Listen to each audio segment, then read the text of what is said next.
Herzlich willkommen zur 27. Folge meines Bauberichtes hier bei Freestyle MOBA. In dieser Folge zeige ich euch den kompletten Bau meiner ersten Tunneleinfahrt auf der Anlage. Doch bevor es mit dem Bau der eigentlichen Tunneleinfahrt losgehen kann, musste ich die Trassenbretter ein wenig verbreitern, um so genügend Platz für die Mauern zu haben. Hier verwende ich erstmals Hartschaum-Mauerplatten der Firma Noch.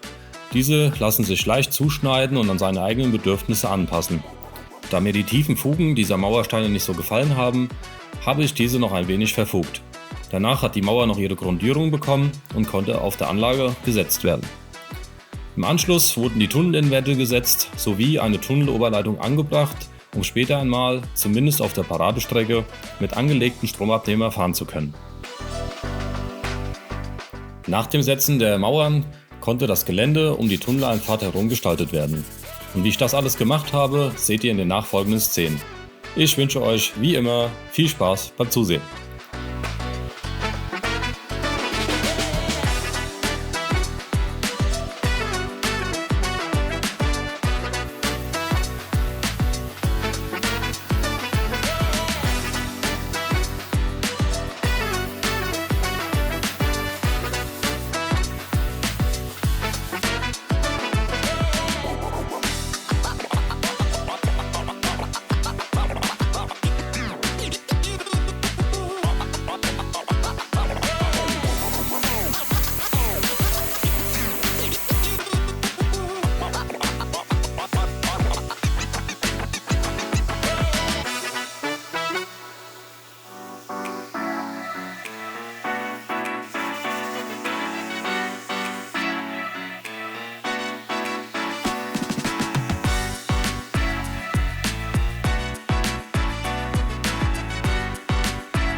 Ja, so sieht sie aus, die fertige Tunneleinfahrt im Rohbau.